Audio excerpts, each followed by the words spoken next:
All right, hi everybody. I don't know how many people are watching right now, so I guess I have to go into YouTube for that. Yep. So let's look at my YouTube channel. Okay. So let's look at my YouTube channel. All right, I need to turn that off. Okay, so let me chat here and say hi everybody.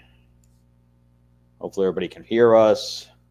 I'm actually in my own house right now as opposed to where I was in the last one, where I was out in LA.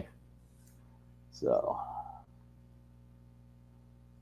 right. So what I am going to do is also kind of go through the game a little bit. Your video's off, Frank. Are Did my you? videos off? Okay. Yeah. If you wanted it on, I didn't know if you needed it on. It's black to me. But if you're going to show something, yeah, you probably need to have it on.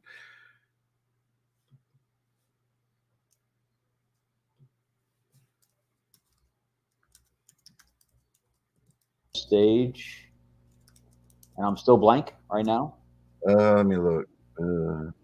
Oh, there you are. Got you. All right, good. Your beautiful self. I see you, my man.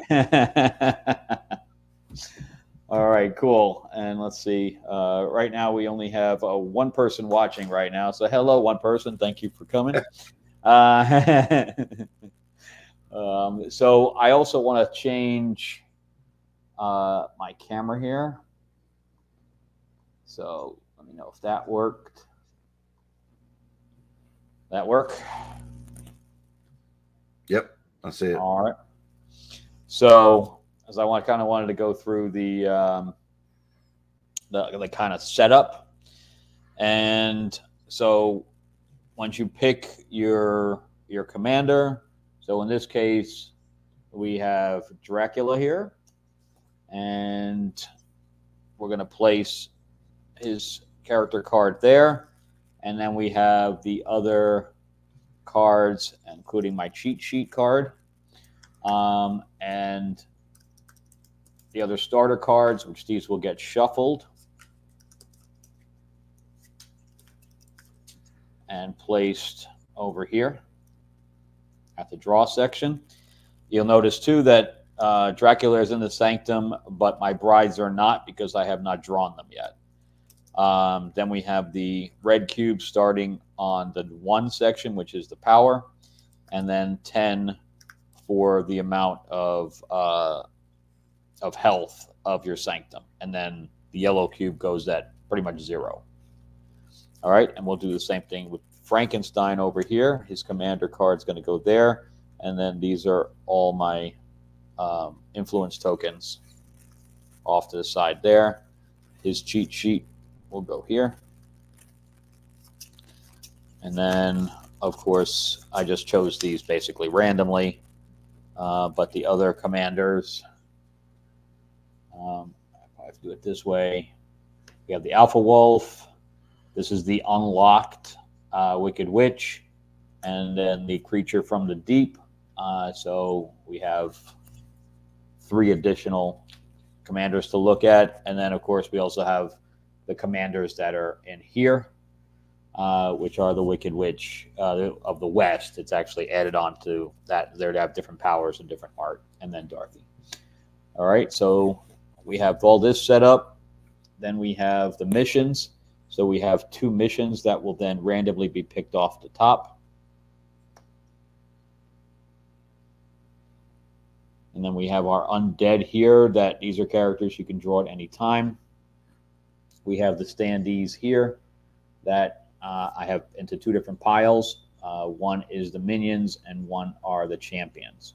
So it makes it very easy to pick out what you need. So I only have 4 bases left because you start with 6, and I'm using 2 already. Of course, once you hit that limit, you can always exchange 1 out and stuff like that. So this is my pile of location cards, and these are the main deck cards. So these have all been shuffled, and then you take out 3 location cards like so. and you'll see that we have a land, an air, and a sea, and a land and an air. So I won't be able to walk from here to here or from here to here. You would need a vehicle to do that.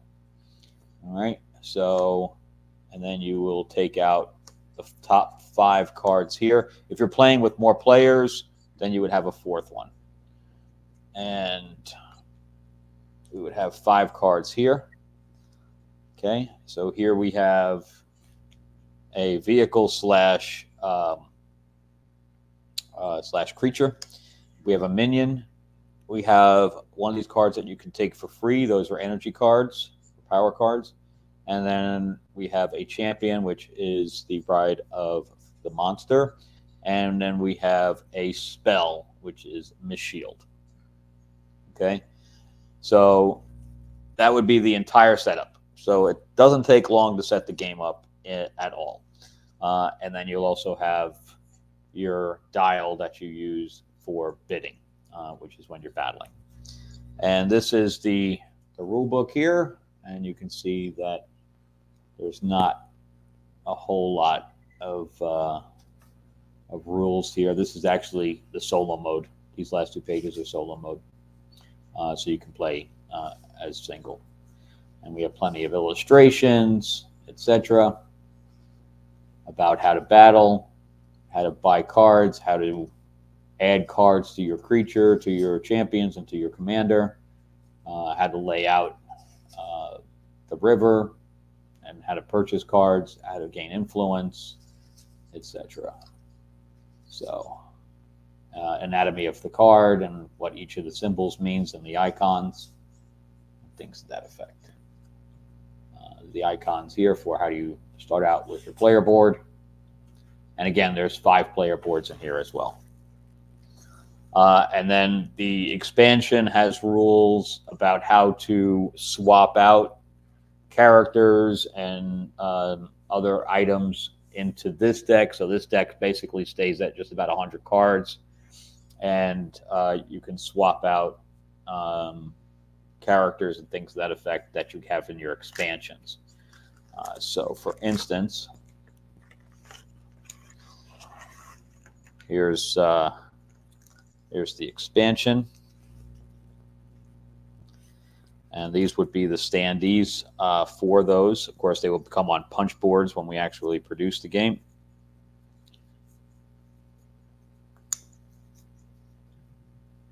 So we're just going to pile those over there.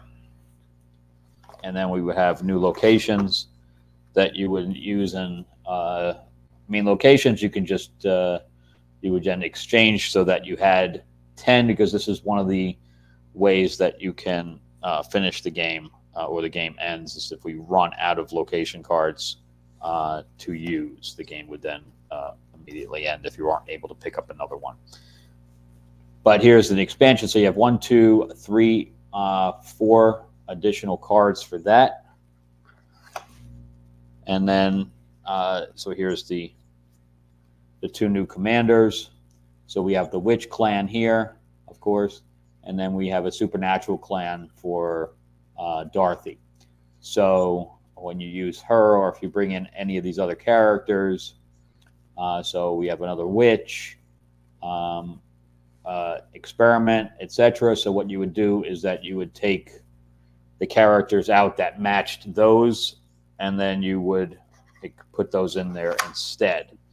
And then it tells you pretty much on this card how to do that. And you can also, since there's 2 copies of each of the characters, you could only swap one if you wanted. You could say, okay, well, I'm going to keep the bride in here, but I'm also going to put Jack Pumpkinhead in here instead. There's only going to be 1 card of each. And that still maintains the number of cards in the deck to be equal. And that's how that works. So also let me know if you guys have any questions as we go. And let's see. Just want to make sure the live chat's working. All right. So as far as the turn order, again, everything is on the card, so you don't have to really remember anything. So it starts out with place 1 influence on if you're on a location, which right now, obviously, in the first thing, you wouldn't have that. And then if I have a character on a mission, I would move to the next hole here. And if I'm on the second one, I would go off, come back home, and then I would be in the sanctum, of course. And then I would take that card to be able to use the special ability at a later time and gain the victory points. But again, first turn, you wouldn't have any of that. So you'd almost, on the first turn, you'd almost pass over number 1. And the second one would be take your cards from your deck until you have 5. So if I was the Frankenstein character, I would take the top 5 cards off and then utilize them. So I would hold those in my hand until the next turn, and then I would generate power that I would have in the sanctum. And then right now I only have Frankenstein in the sanctum, so I would put this up 2, because that's what it says on his card. His card says that he generates 2. That's what the lightning bolt here is. Okay, and then from there I would play cards. So I would play, let's move all this stuff here. I would play that one to go up 1, because that's what that does. It adds 1. I could subtract 1 from the cost of a vehicle. So technically, the Hellsteed is he's a vehicle and a creature, so I could buy that. I have another one of these cards, so I definitely play that. And I have preparations, so I will up 2, and then I will grab 1, because that's basically what it says. I have this Fire Strike that costs 2 to use. So when you're playing cards, you don't have to pay anything to use them, like in some other cards, like card games like Lorcana and that Star Wars game, etc. Once you have them in hand, you're able to use them. So I can pay 2, which let's go ahead and do that just for the hell of it. So I'm going to pay 2. So now I'm back up to 5 from 7. And I would do 2 damage to his sanctum for that. So that would go up 2. And then I would place an influence token there. So if it went down to 0, I would get points for doing damage to that. Then I have my minion would come out. So I would put him now in the sanctum, because now he's out. And I will probably end up using this blacksmith card. So I will use that to pay 2 to buy this Hellsteed. And then that would go into my discard pile. And then this would all move over to make room for another card. And from there, I would then be done. So I have no more cards in my hand. And I could hold cards if I wanted to. But now I have 2 deployments. So what I would probably do is definitely go here to Frankenstein's lab.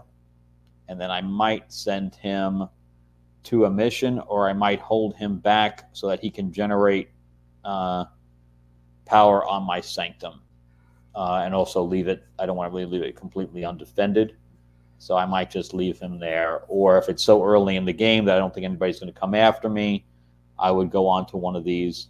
So this one tells me here, this is called Crush into Oblivion, and I can use any character for it. It says my superior strength allows me to destroy objects up to 3 times my size. Nothing will stand in my way, including you. And I successfully complete the mission to get 2 victory points, and I discard 1 vehicle and 1 weapon from an opponent. If at least one is on a location, I can add influence to that. And I can use that at any time during anybody's turn, because it is an interrupt, but then it's only a 1 use, and then it goes away. So I would probably put him there to get that. And that would be my turn completely. And then it would go on to the next player. So pretty easy. The turns are pretty quick once you know what you're doing. And stuff like that. But we're excited to get this game out to you guys. It's It's been a kind of a crazy campaign. But if you guys have questions about that, please put it in the chat, and also kind of what you're looking forward to in the game. Are you looking forward to the art? Are you looking forward to battling against your friends? Are you looking forward to discovering the strategies, things to that effect? So let me know on that. And we are in our final hour. We have 45 minutes, and until we are officially ended, until we do our pledge manager and things to that effect. And are you looking for any additional add-ons to come in? I did get a lot of people asking about the Kali card and the Dr. Creepy card. If they missed it, are they still able to get it?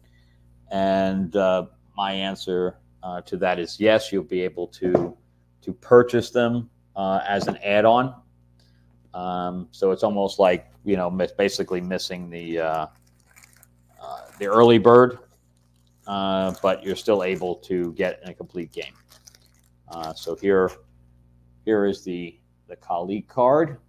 And of course you get 2 copies of it, and I'll explain that too. That people say, well, why do I have 2 of the same card if I can only have 1 on the board at any given time? And I'll explain that in a second. But she is a supernatural character. She has a interrupt teleport, so she's able to swap out with another character as if she was there the whole time. So that's how that works. And if you kill her, you will get 2 points. So that's how that works too. And she has 5 health, 3 attack. She generates 2, and she is a magic wielder. All right, so let's throw her over there. But yes, you're able to pick her up as well as Dr. Creepy in the future. All right. So, but this would be basically the board after one person has gone. If everybody asked me too, what is the black cube for? So what happens is, let's say your location. So let's say I go in, and instead of going over here, I went and attacked that location, and Dracula and nobody was on that thing. Well, any cards he would have in his hand he could play, or he's got his sanctum that has 2 strength as it is. But if he's coming in with 4 strength, he's got only 1 power to play with, and let's say I had 6. So he would only be able to bid 1. So he would only be able to add 1, and this is a blind bid as far as secret. And I could bid up to 6 of my 6. So let's say I bid 6, and then we flip them over simultaneously. So I'm adding 6 to my strength of 4, so I'm doing 10 damage to him. And he's only doing 1 plus the 2 generic that comes from the sanctums. He's doing 3 damage to me, and that's not even enough to kill me. So he probably wouldn't even do that, because now my thing would go to 0, and I would have nothing to bid until my turn came back around. So if somebody battled me, I can be completely diminished. However, I'm doing 10 damage to him, which would make his sanctum life go to 0. And what happens then is, if anybody has tokens here besides me, this would come off, and I would gain 4 points for that. Or if there was multiple tokens there, every player that had a token there would get 2 points. So I would get 4 points for destroying him. And then on his detriment, this would go back to 10, but the black cube would now come into existence on his board at the first line. So now, instead of generating a maximum of 10 power to be spending and stuff like that, or to use in battles, now he can only use 7. If he's destroyed again, it'll go up to 5. If you're destroyed a 3rd time, the game is over. because technically you were banished. Your sanctum and everything else was banished. And of course, you would get points every time that happens. So again, let's say that we were playing with a 3-player game, and now I did that, and now my power is down to 0, and the other player now had 5 that he was holding. Then he's almost immediately going to knock me out because he knows I have nothing to bid. So it's a little bit of a hold some stuff in your hand. If you go all out, you're leaving yourself vulnerable. So that's part of the strategies that you're going to learn and what people are going to take advantage of. When you're weakened. So if he's here, and the same thing, if I had 0, somebody would purposely come in here just to fight me, knowing that I was weak. And then if you had any more cards in your hand that you would then purchase from the river, that would help you. You'd be able to play it at that time. But of course, then as long as you hold that card in your hand, you're only gaining 4 cards as opposed to 5 every turn because your hand limit is 5. And that's how that works. That's what the black cube is for, is to keep track of the amount of times that you were destroyed. Now, also, why is there a red a line here? So let's say I was at full health here, and Dracula came to attack me here. In fact, he sent both of his characters here because this location has a limit of 3 characters, which I'm probably going to be upping to 4. I'm going to make the minimum 4. But let's say I was there alone. Dracula and the brides would come there simultaneously. So his brides, let's say they were out. And the good news is that I'm on a location that is experimental. So that's my location, meaning Frankenstein's. And every time you place someone here, you have to read the top. So what this says is a jolt of power to all characters with the magic user skill may increase their power pool by 1 upon entering the location. So it says all characters. So I'm placing 2 there. So he'd immediately go up to 7 from 5. And I would be, because actually that's not true. It would only be 6 because Dracula has the magic user ID skill, but Frankenstein has the sword ability, which is he's a weapons guy. So this would be the landscape right now. So I would get 1 extra for being my logo here. So right now my power's at 5, but remember, make believe that I'm at 0. Let's just say I'm at 3, and we'll keep him at 6. So he's got a strength of 4. His brides have a strength of 2. So right now he's got a strength of 7. My health is 7. So right now with him bidding 0, he can automatically kill me, and that's not good. So I have to at least now bid higher than him. So even though I die, I win the battle. I can win the battle even though I die. But I don't think that's possible because he's coming in with 7 and has 6 to bid, where I only have 3. I'm automatically going to be a loser here no matter what. So I would probably I would probably try to kill his brides off, so at least I get a point. So I automatically do 4. Their health is 3. So I know with me doing nothing, I'm at least going to get a point.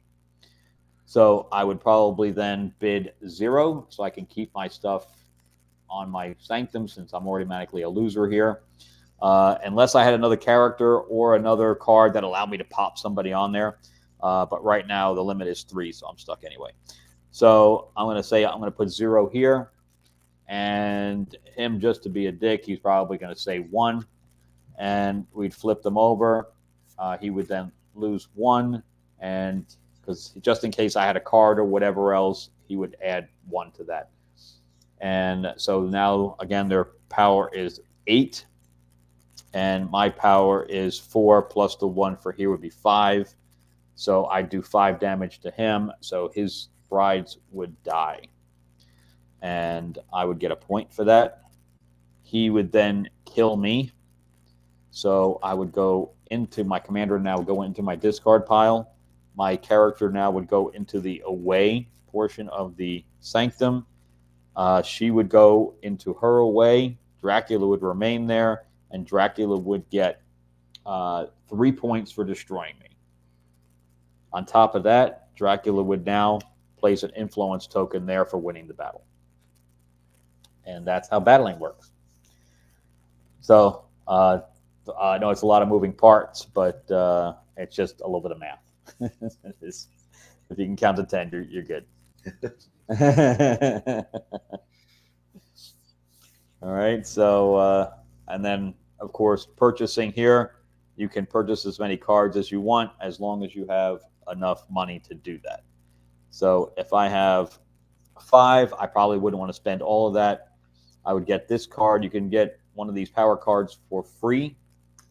You can only take 1. And then a new character would come out.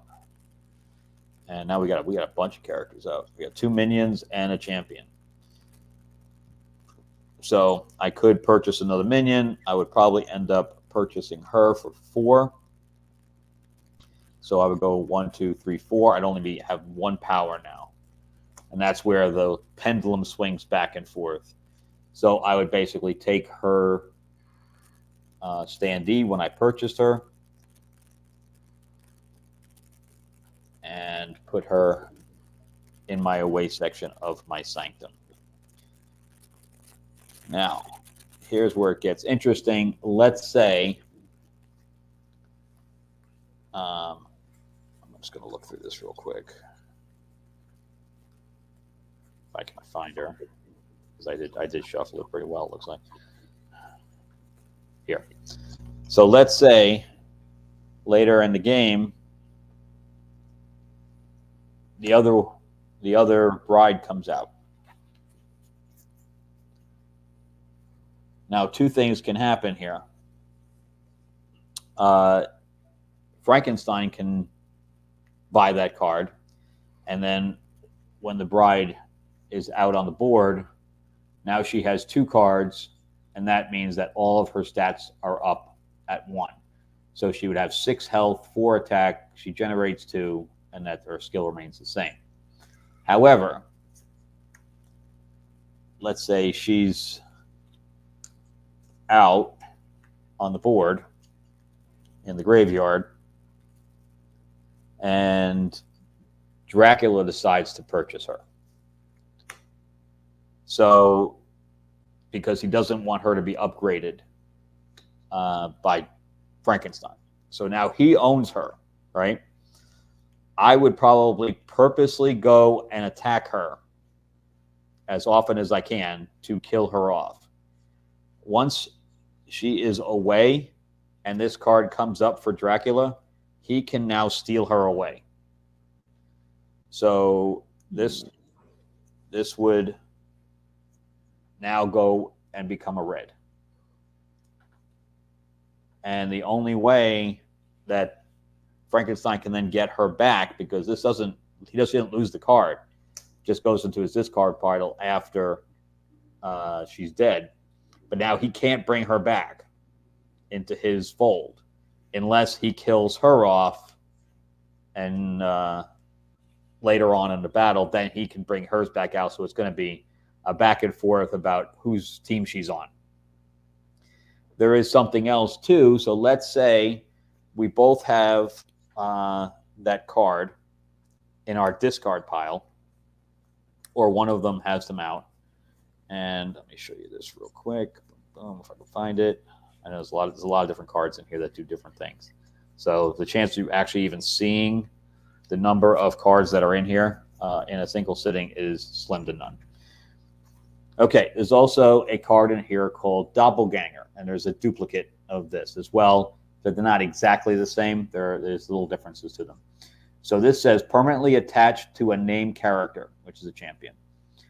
Take Doppelganger standee. So in here, there are 2 Doppelganger standees. Okay, one has the skill of Weaponeer, and one has a animal skill. So that's what this one is the animal skill. When defeated, destroy this card.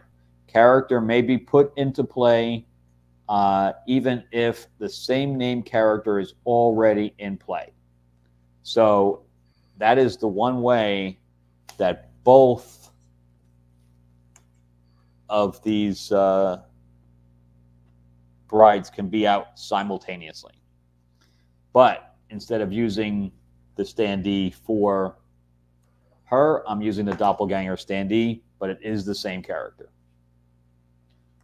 And so there's obviously different ways to then play with the fact that there are duplicate characters in there, so which makes this lots of fun. Because if the other player bought that same character card, your character's getting hunted.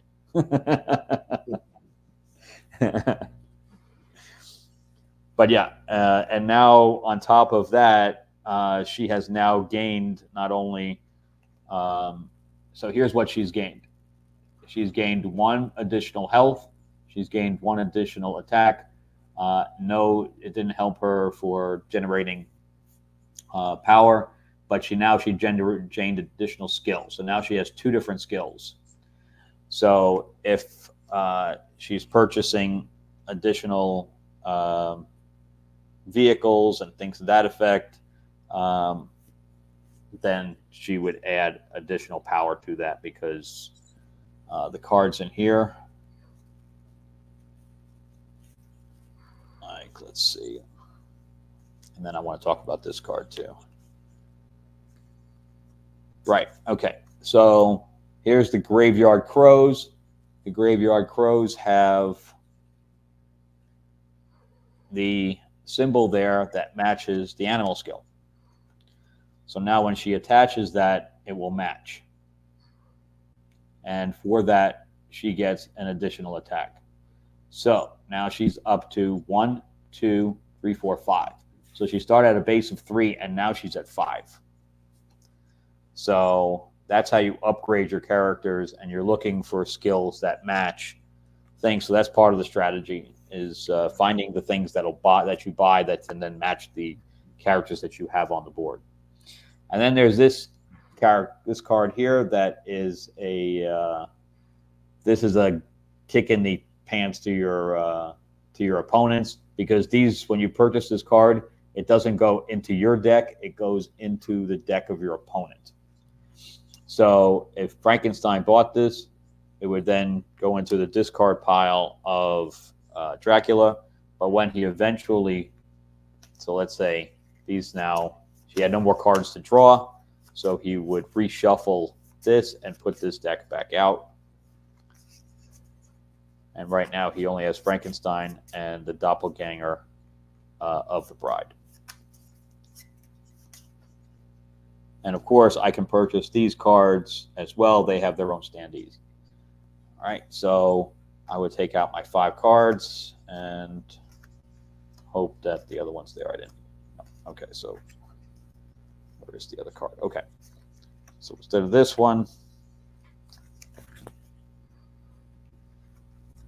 so now I'm Dracula here, and the card that the guy just put in my deck popped up.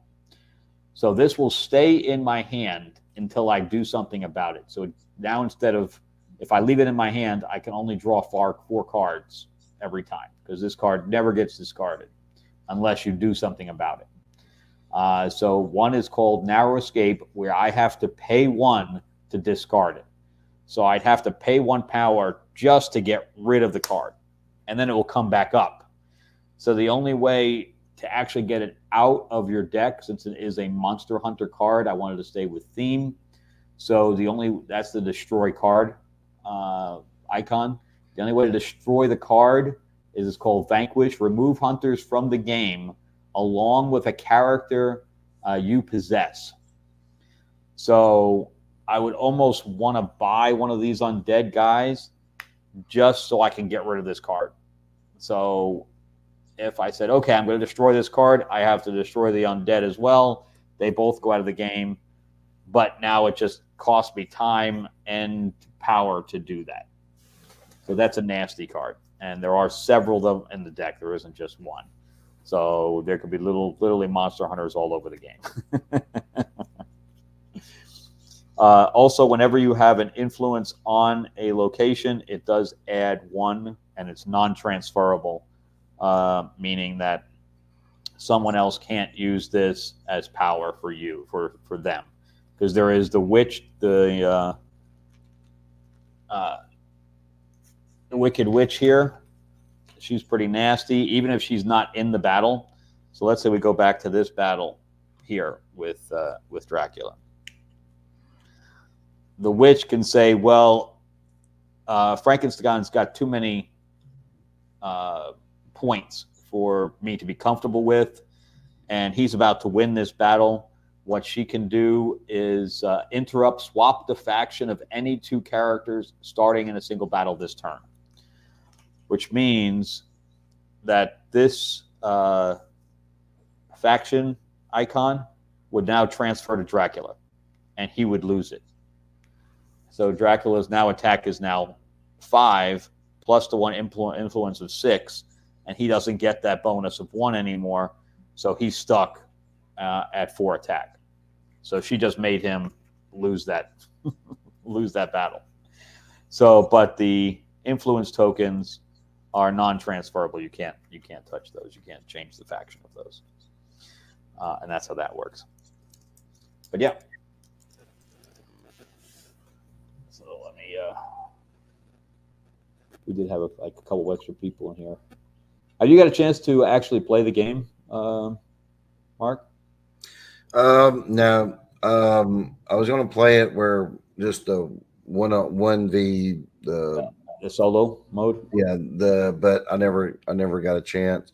But wow, what you said there, I didn't even know you could do that, where you could capture the other guys monsters and stuff. That's awesome. Well, that's why everybody asks me, why is there's 2 copies in there? And that's the reason, because it adds that extra layer to the game, where you can, the more you can screw over your opponents, that's what makes the game fun.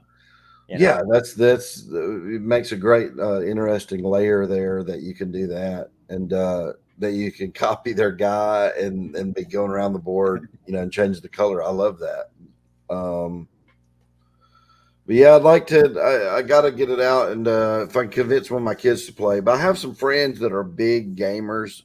They play all kinds of different deck building games, Dungeons and Dragons, and all that. And I was going to take it over there one night and just have a big, session over there where we played, because they were very interested in playing. Yeah, and definitely let me know if they have any notes, whatever else. Obviously, I'm still making minor changes. Like somebody said, well, since this is red on the board, everything else is color coded, but the power you generate in the Sanctum is orange. So I think I'm going to swap these colors. I'm going to make this red, and then I'll swap this so there's not a whole lot of red on the card. But I mean, the notes I've gotten were minor. And then the other note was like right now, let's say the riverboat, because I want to go to the ghost ship. So let's say I attached now the riverboat to this character. It stays attached. And somebody said, no, don't do that. Just have it as a one use. So if I buy the riverboat and then it comes up in my hand, I then immediately discard it, but I'm moving my character to the doppelganger to the ship, and then I'll just discard that, and I'll just create a new thing for it. So there's 2 different ways. Either A, attaches like this, and then of course it adds damage and health and everything else to your character. Oh, I can change the. Change Your videos from Whoops. yeah, there you go. Yeah. Oh, let me change the camera. Yeah, it's like frozen on the other screen. Okay, can you see it? It's yeah, there now you're moving. Yep. Okay. So the riverboat. Let's say I purchased a riverboat here because I want to take my doppelganger, which is my bride doppelganger, to the ghost ship, right? Okay. So I purchased that. So right now, as far as the rules are concerned, I'm adding that to my character, where it ups their health and everything to that effect. But the note I got was just make it a one use. So in other words, I can move up to 3 characters in the boat. So I can move my bride. My bride's dead, but let's say my bride was alive. I can move both characters in a single deployment because you only get 2 deployments. So now I can move multiple characters simultaneously. But instead of attaching it, they said just make it a one use where it gets discarded. Okay. So I may be changing that, and the reason being is that they said that there's it kind of gobs up your deck a little bit more, where things aren't coming out as quickly. Right, because it remains in your it remains in your deck, and then the next time I need to move people, it'll come back out. I can either hold that, and I can just stick it out into my sanctum, and then next time I want to move someone, I discard it. Right. So I may be changing that as well. But that's the only big note I got from all the reviewers. Everything else was just like little wording things, or like I said, the color of this to red, and then I've changed that to like an orange or a yellow or something to that effect. So everything is color coordinated, because then this power matches this red here. And that's it. It's amazing that this thing has been play tested for 2 years before I met you, and I'm coming back with just minor changes. Yeah, everybody who's looked at it that I know loved it. The only questions that I got was about Kali, like, can I get that later? Yeah, no, I got a lot of that. That was the only question that I fielded, and I was like, yeah, I think there he's gonna do something there, because you do have a lot of completists out there. Yeah, like, that's the emails I got, was that I need to be able to complete the game. If I can't complete the game, I don't want the game. And I'm like, wow. Okay. I heard the same thing. So I deal with a lot of completists when I do my like trading card stuff, and they're like, same thing. Well, if you don't have an option, I can get everything. I'm not getting it. I'm like, okay. So, but yeah, so all those character cards, I'm just gonna do an add-on for like both of them. That's the creepy one. Yeah, so you'll be able to purchase it, and then obviously anybody that came in beforehand will just get them for free. But because the Kali card is pretty cool, I got to say. Yeah, I thought that was a really neat one to go with, as the even though I did have to go back and forth about the fact that it's not a monster. Yeah, it's true. Because I had a Hindu guy that said, hey, it's a deity, and I'm like, yeah, but we're not including it in the box. So technically it's not going in the classic monsters box. It's just part of Mythlords. And I'm like, you can't tell me that Kali is running around in real life. So she is a mythical character. So the way I got that one, the reason I even did that card was there was a movie that was supposed to have been made. You might have heard of this back when Christopher Lee was doing the Hammer movies, and they never made it. It was going to be the last one. It was going to be called Kali, the Devil Bride of Dracula. Oh, really? And, yeah, and that's just fascinating. Like, what would that have been? Right. So it's supposed to have been something like he went to India for a while, and while he was there, I'll look that up. Yeah, there's a whole like plot that Hammer released about it, but they never did the film.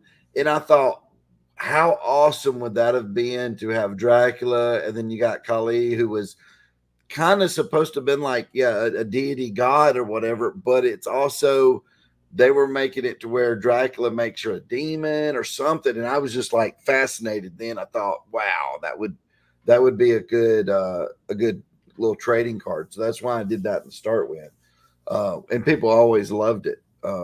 Did we actually see her in the? Oh, they never made the film. Did they make the They film? never made the film. Yeah. There's a poster because back then what they would do is to sell a film back in the like 70s. You made the poster, right? You didn't do a demo reel or a proof of concept. Right, So they right. actually made a poster with Kali on it.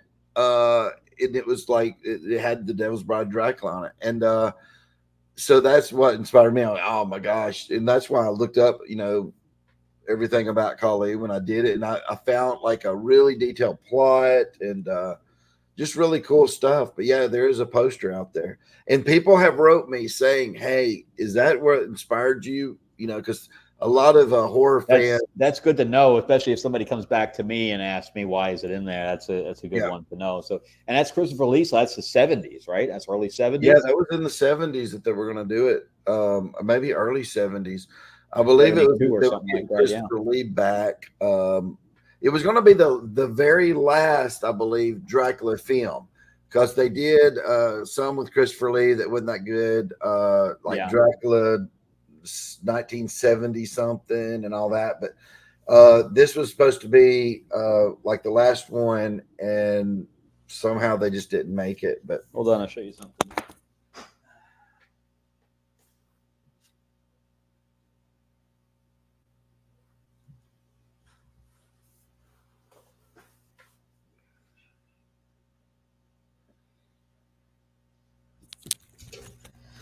I've had this for I don't know, I guess about a year or so. Your screen it's froze on the down view. I don't see you moving.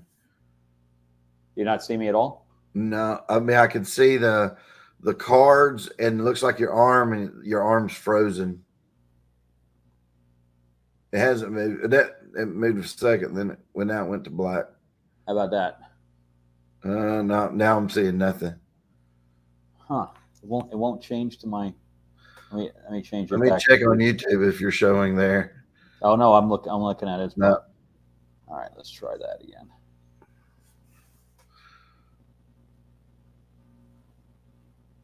Okay, I think you're moving now. Yeah, that's you. Okay. You're still in the up view. Yeah. There you go. It just froze sometimes for some reason. It'll just freeze up. Oh, wow, love it. Yeah. Man, that's like a 12-inch, right? Yeah. This is the Hot Toys one. Oh, the Hot Toys! Wow. So it's of course it has the second head. It's got the various hands. All those things. So I'm a big Bela Lugosi Dracula fan.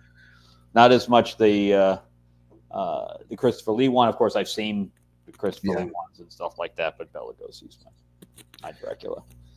Yeah, I'm going down to Universal Studios in Orlando here in about a week or so. Oh yeah, I can't wait to see. I love all the merchandise they got, and they're building a new park next year for the monster stuff. It's going to be part of the park. It's called really well. Universal is. Let me see if I can change my camera back to my face. So let's.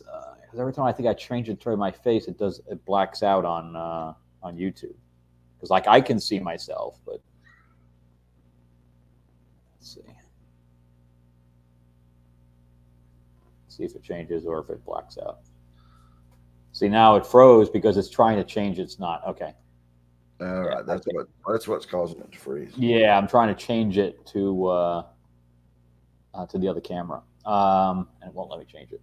Okay, so but yeah, Universal is taking over Disney. I mean, Universal has actually more people now than Disney does. Wow. So and they're building up the other park with. I think it was like isn't it Nintendo World or whatever that they're building. Super Mario. Yeah, Epic World or whatever they're building. Yep. and they're going to have, like I said, they have a dark. They call it dark universe there with the horror monster. which is the movie thing they were trying to build, where they Right. tried building it with the Mummy, and that was horrible. And yeah, so they're just going to make a little world where you can. I watched it yesterday. You'll have two places to eat, and it's like taverns. You know, it's supposed to be like back in the 1800s or so, and that'll be interesting. And then they got another Harry Potter place, Ministry of Magic, and then they have something with the gods in the middle, but I think it's just a restaurant.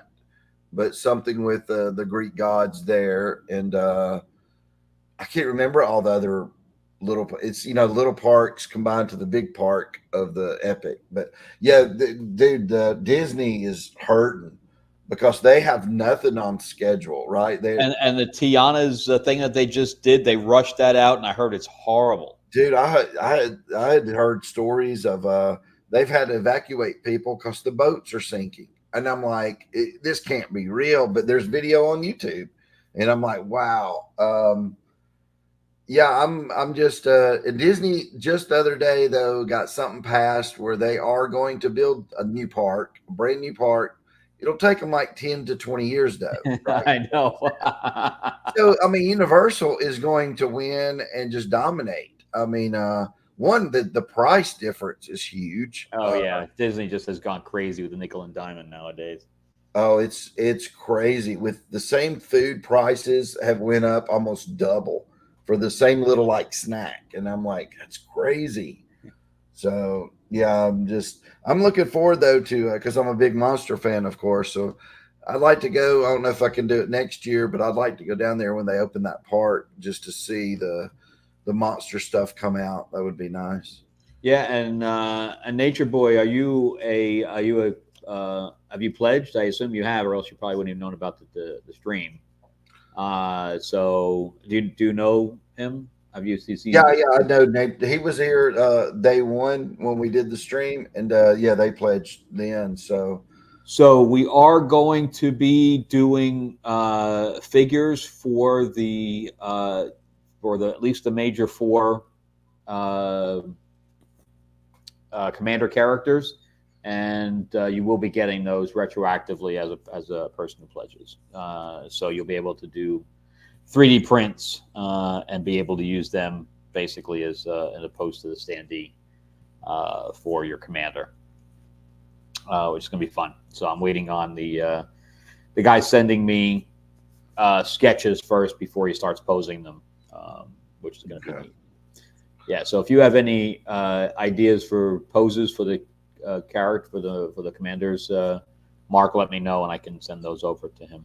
okay, Obviously generic type of just thing. like So basically standing and something that well, the least amount of like if we do get these made through China, whatever else, where if the like on the Dracula one, I kind of want the cape in front of right. him, not covering his face, but maybe a little lower. Because, Right. but as you know, they can't print that. They can't make molds out of that, so they have to cut the arm off, and then they have to re-glue it back on, which is called tooling. Yeah. So, and all the tooling costs extra money. So, Yeah, that's why it's great if you can reuse the same parts on any on the same figures and stuff, but that's what they do when they actually want to make the like retro action figures and stuff. So but yeah, the tooling cost is like really expensive. yeah, it's not that bad per figure, but it's really it's creating the molds. Like when I did the stuff for Aurora.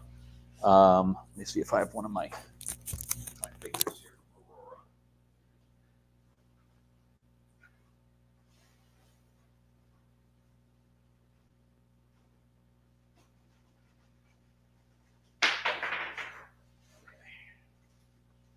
So here's some of the stuff from Aurora, which is my other game.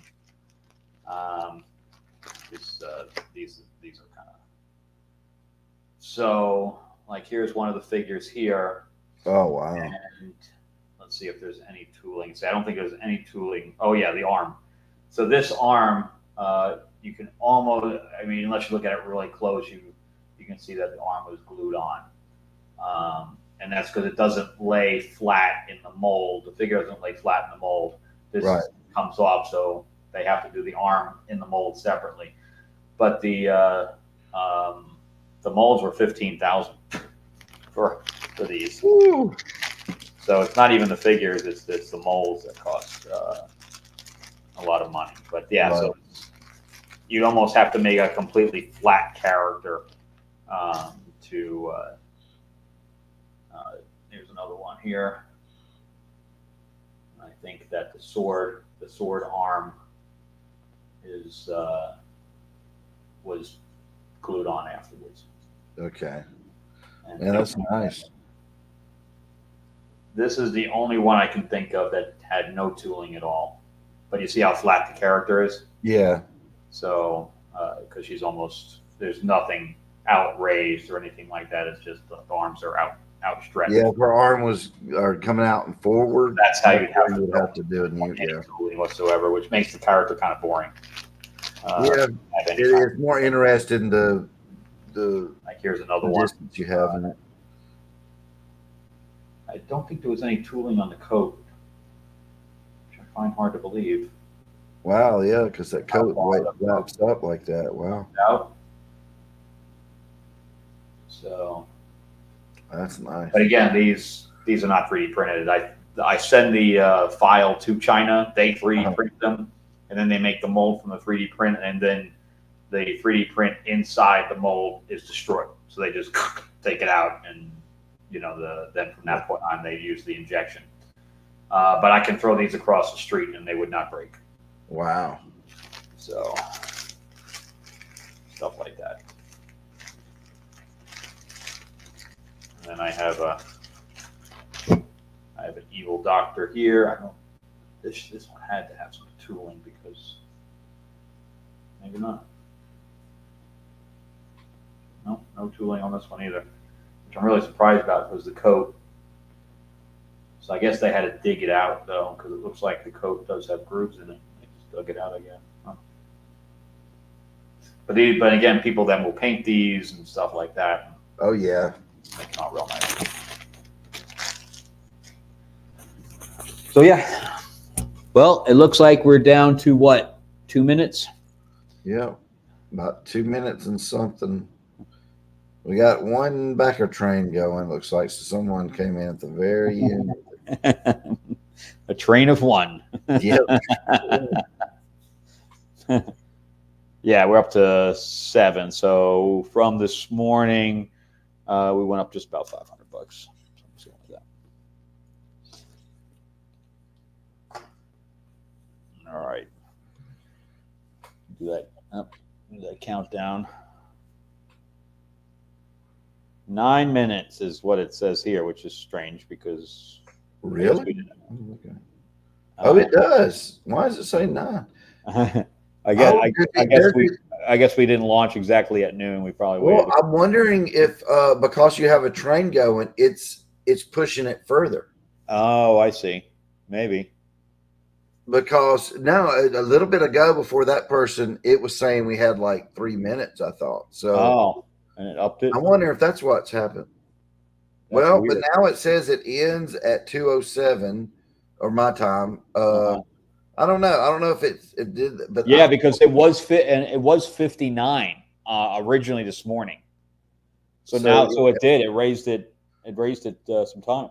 Yeah, I'm wondering. So maybe that is kind of neat to where you're there and you're like, oh no, and then you can get on the backer train thing and you can keep doing it. I do like that feature that they had on there for that.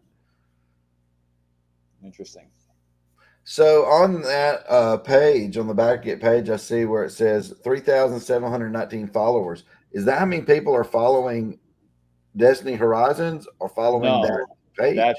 That's I like as far as Destiny Horizons through like my like email list and whatever else, I have 6,500. So that was just the people that got but again, that was some of those people that put in their email through Facebook as a middleman.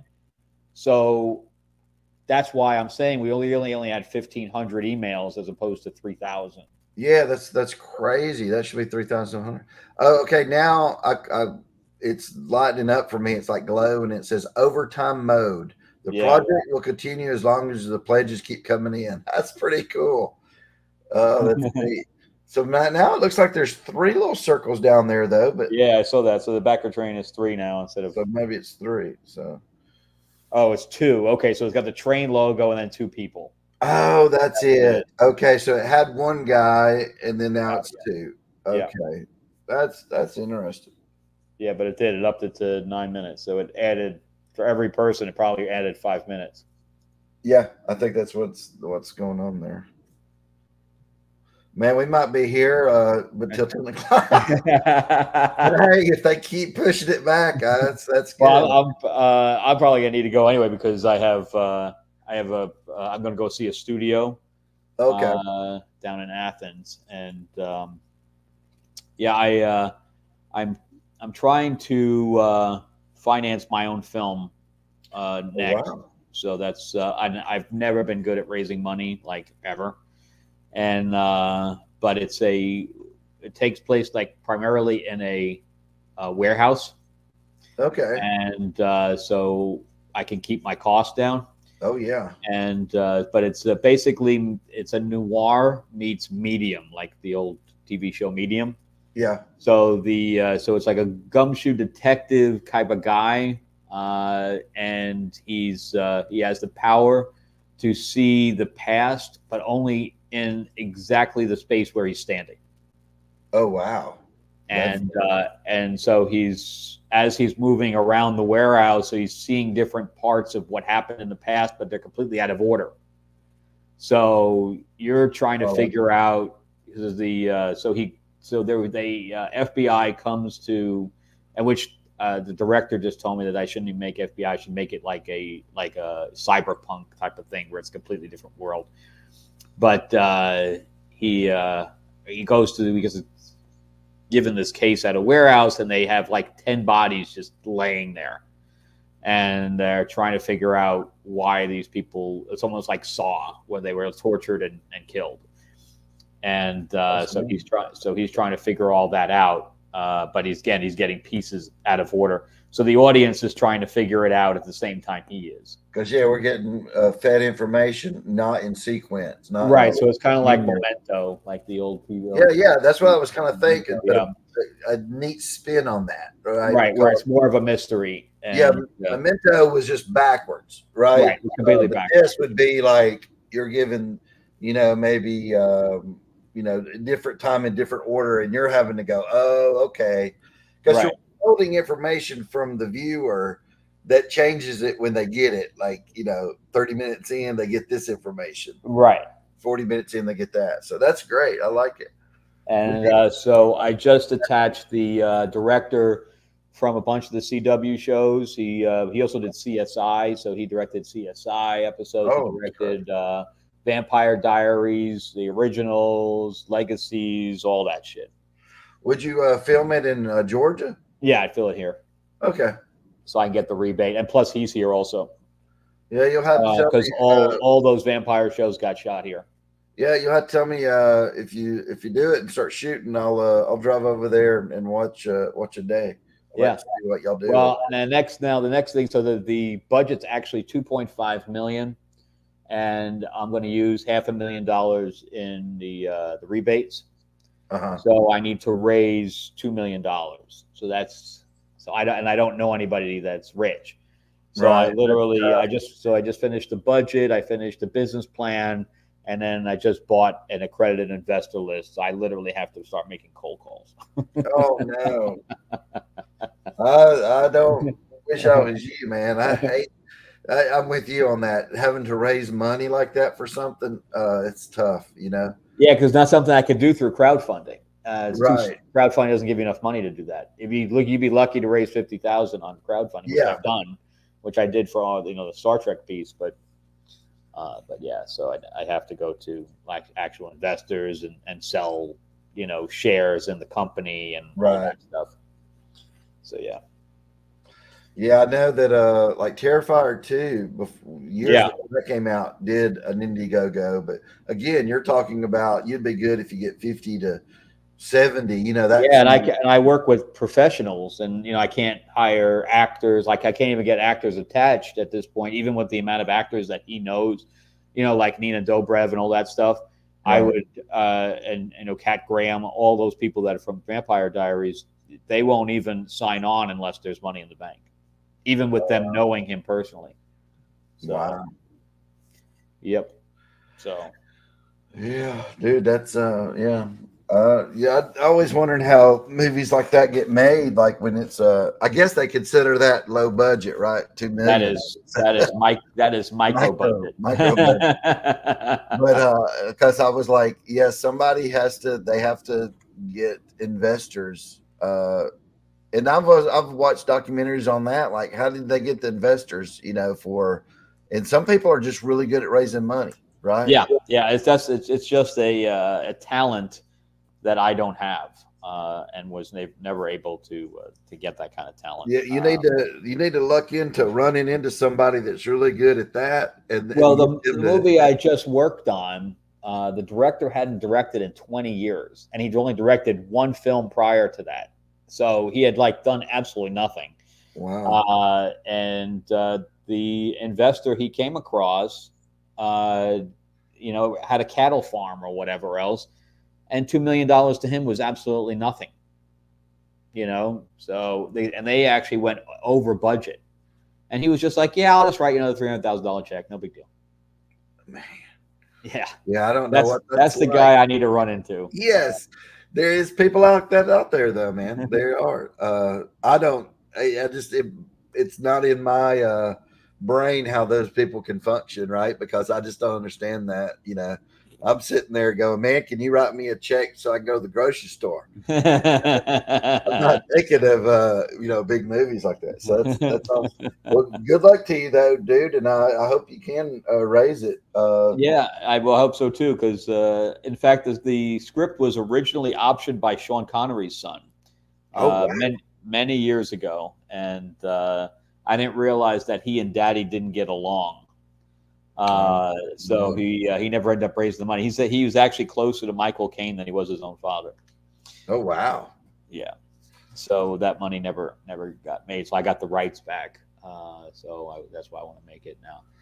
And It sounds intriguing, man. I mean, that pitch that you gave me of what it's about. That's a good. What do they call it? elevator pitch. Yes, yeah, elevator to where if I had the money, I'd be going, "Ooh, that does sound good," because it's not like something that you're gonna just see Yeah, and on it's 2 million, Amazon. and so it wouldn't take much to make the money back for the streaming channels and stuff like Oh that. yeah, yeah. Um, You put that on Amazon or even if you got it to could sell it like to Netflix or something because I know that they have a different model there where they just buy it out where they don't. right? Yeah. Well, a lot of like the TV shows, they don't want to make TV shows anymore. They're only doing a few of them now.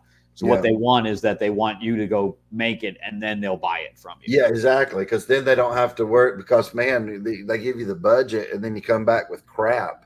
They'd Yeah. rather watch it and say, "Hey, we'll Yeah. we'll take that." So yeah, totally understand their point of view on it. So. Yeah. Plus, they were shelling out way too much money. Oh, way too So much, man.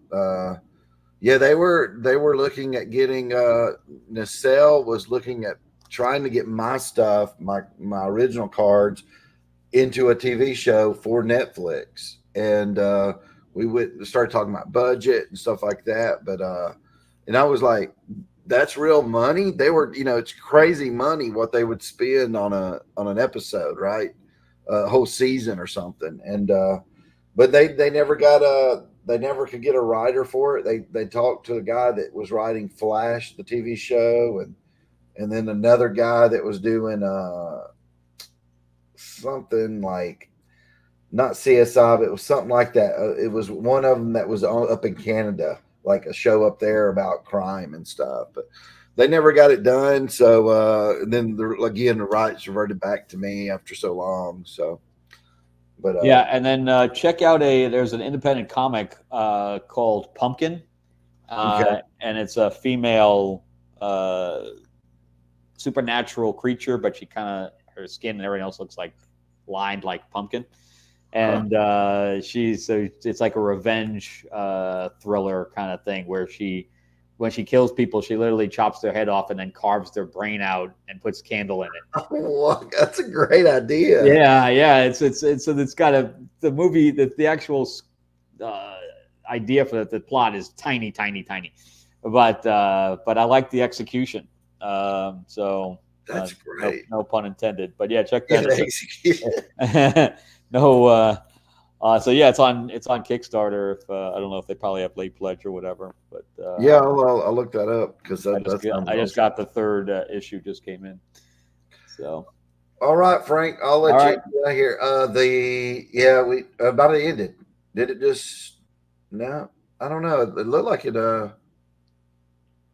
Yeah, project ended. So it's Okay. 233 backers. So Yep. we toughed it out. All right. Well, me and you'll talk soon. Yeah, Uh, yeah. So yeah, let's talk. I'll send you over that email from that other woman, and then okay. we'll talk about that. But we could also take that money out of this money to do Yeah. that too. So we don't have to come out of And pocket. like I said on that new art that we talked about, I'd like to Yeah, do yeah. that. I can get that done because I'll be off for about a week. But then around the 5th of July or something, I can get to work on it for you. Well, I need at least the first 4 figures done. It's going to take him 6 days per figure. So it's Okay. going to take him 4 weeks just to have the 4 figures done, which we can't launch until those figures are Right. done. Exactly. So. But anyway, so I mean, yeah. So let's talk in a few days after you get a chance to look at that proposal. Yeah. That All sounds right, good. all right, All boss. right. I'll talk to you later. All right, bye bye.